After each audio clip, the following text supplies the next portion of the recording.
Well, we've got this whole hour with XTC's Andy Partridge. That's assuming that Andy can hear me on the other end. Andy, are you there? You have the backward filter on. Yes. Right. Okay. All that compression that makes us all sound like Orson Welles. Right. It's possibly the best lager in the world. And I'm completely blotto at the moment. Yes, exactly. You know, I had this idea, actually. Does Ape House have a slogan? What, like all the music that gives you fits or whatever the kind of... Right, something like that. Yeah. Right. I better think of one. Well, here's what I came up with on the drive over, and I was thinking Orson Welles, actually. The human experience begins here. Jesus. Which is... It's pompous. Yes, very tasteful. Right. I'll ring you. Just possibly the best lager in the world. That seems to suit. Let's go with that one. You know, my first question to you, as we get serious here, is how is the ringing of the ears treating you? I'm wearing these things that look like, actually I don't have them in today because I've been mixing all day, but I wear these things that look like hearing aids, and they actually put this kind of white noise, pink noise kind of thing in your head, and it's meant to tell the brain to stop hearing the internal damage, you know, this high-pitched sort of whistling noise. And concentrate more on the outside, stuff coming from the outside, you know. And if you turn it up so it's a kind of the equivalent volume of the inside noise, I've been wearing them for, 5 years now, and I got to say that I don't notice the tinnitus so much. I mean, it was hell. It was really hell. And it's the only time in my life I've ever thought about suicide. But, you know, and I did a lot of weird things to try and... People said, oh, yeah, if you go in those diving bell things, those oxygen chamber bells, you know, they're great for it. Right. And to be truthful, after 6 months of doing that, it cured your hangover. You know, to have oxygen for an hour or so at extreme depth is just... The hangover just flees immediately. But it didn't do anything for my ears, unfortunately. But these things, I call them the blasters, they seem to work fine. When did this problem, did this accumulate over years of just listening? I had it very mildly when, at the end of, a piece of fish in my mouth. Hang on, get out. I had some haddock about half an hour ago. He's lurking returned. piece. Right. Not dead yet either. She's flapping on the carpet now. I had it mildly at the end of XTC's 5 years of touring through just playing too damn loud on stage. And in fact, there was one of those in the early 80s. It was one of those book of lists. You know, you couldn't move for books of lists in the early 80s. And in one of those books of lists, I don't know how they measured this, but somebody put us as the loudest band in the world. And which is insane because we just used to hire the same PAs as every other band. You know? Right, you would think Motorhead would be maybe something like that. Yeah, but we did play pretty damn loud on stage. And at the end of the 5 years of that, I did have, you know, some vague kind of whistling noises. But that was like 2 out of 10. And then I was working on the Monstrance album in 2006. And we were working with a not very good engineer. And he'd put a lot of hum and stuff on the tracks, and he promised us the hum wouldn't get recorded on the tracks. So we had to electronically clean them up. And I was checking in headphones whether we'd got rid of this hum. And so to hear that, I had to hear a piece of silence on the recording. Right. And I had the mixing desk turned full up. I got you, okay.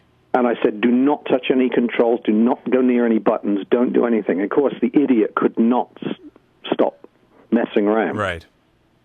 And he hit a button on a computer keyboard, which activated a click track, a tempo click track. Right. And this tempo click track came crashing into my headphones, very expensive, very powerful headphones.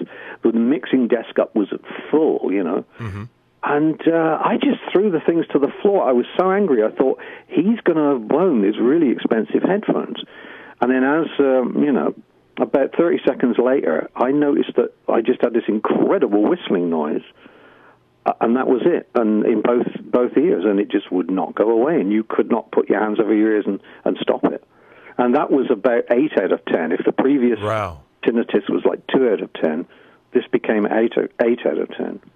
And over the next 3 weeks, I was contemplating doing myself in to stop this sound, and that was really serious.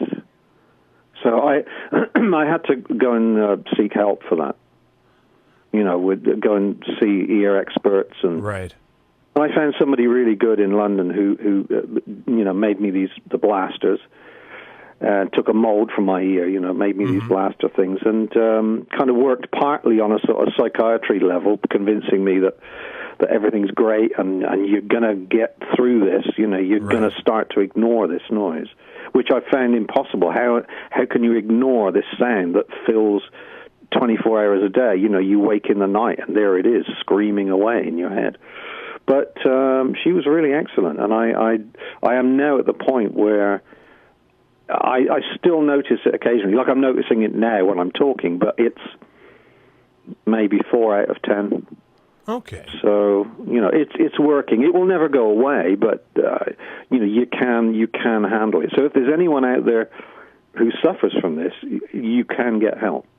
Well, I was going to say, there are quite a few musicians that I've read about who have had this, but you're also in good company because both William Shatner and Leonard Nimoy suffer from this. Whoa. Yes. Oh, my goodness. My ears are going to start to point. I'm going to start to want to cover songs really badly. Right.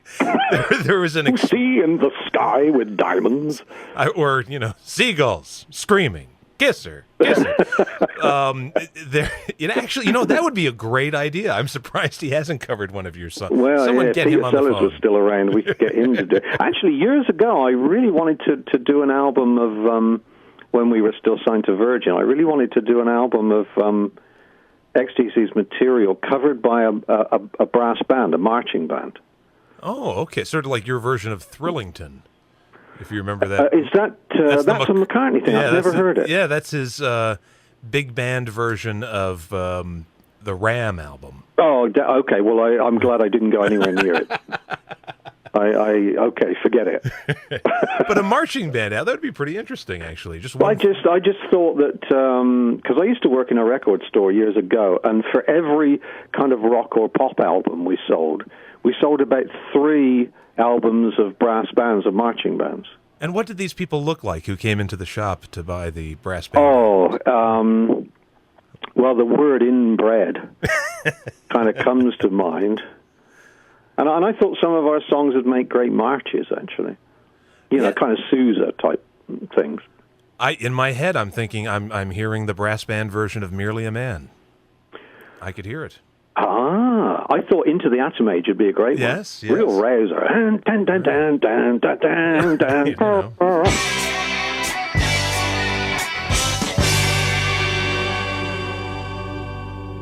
In trying to set this interview up with Todd, who, by the way, thank you, Todd, if you ever get a chance to hear this. Yeah, Todd's a good fella. Yeah, he is. He said, well, Andy's got this going on, he's got that going on, so I'm going to ask you, what do you have going on musically at the moment that is taking up your evenings? I'm mixing. I've made another album with Peter Blegvad, who is the nearest I've ever met in my time on Earth to a genius, I think. I think the fella is so talented in so many ways.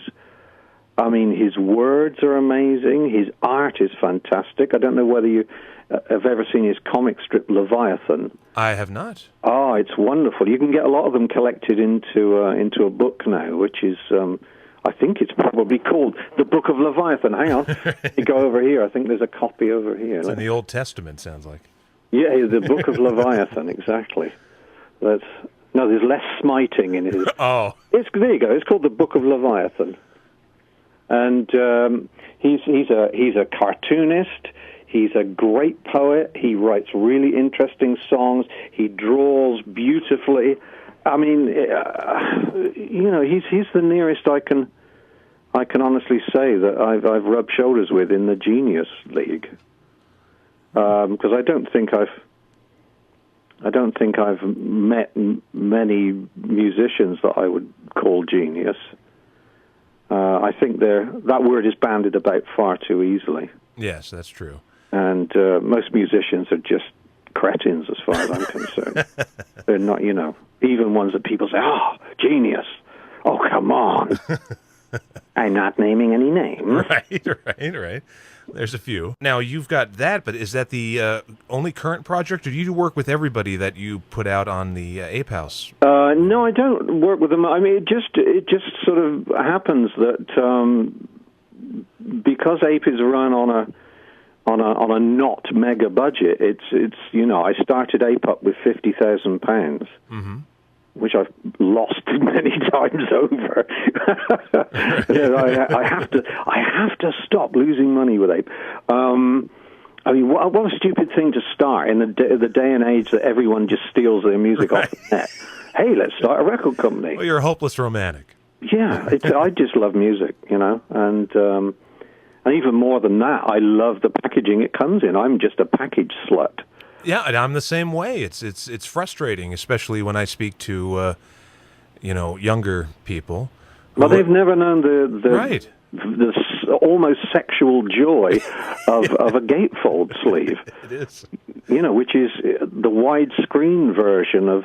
They're used to things sub-postage stamp size on their iPods. Right.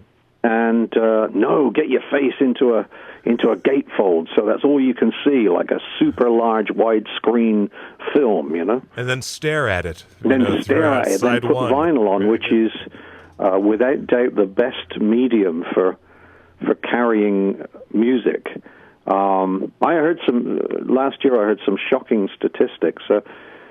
If you put on a vinyl album, put a song on a vinyl album, and any song, and listen to that, then put it on a CD, you're only going to hear 1/4 of the sonic information on that CD. That. Sure. 3/4 of what you're hearing on the vinyl is missing of the sonic, all frequencies, all the depth, all the warmth, all the brightness, all the feel of it. It's the soul of it. It's 3/4 of it is missing when you play a CD, and then when you play an MP3, oh, forget it. An MP3 is 1/30th of the information, which is insane.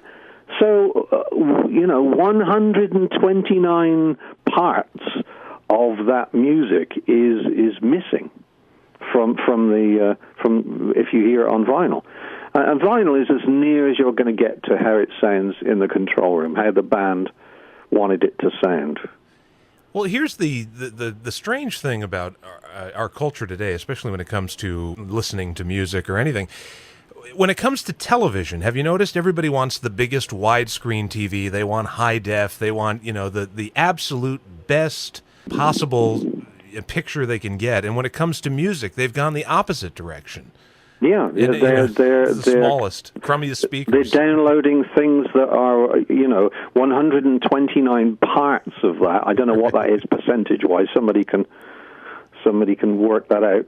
There's a mathematician out there right now out there working that out. What something divided into 130 parts, and what fraction 129 of them would make of the whole. I guarantee you, he's alone right now too. He's alone, and he's probably naked, wearing a catcher's mitt, and with a rubber cockerel mask on. Right.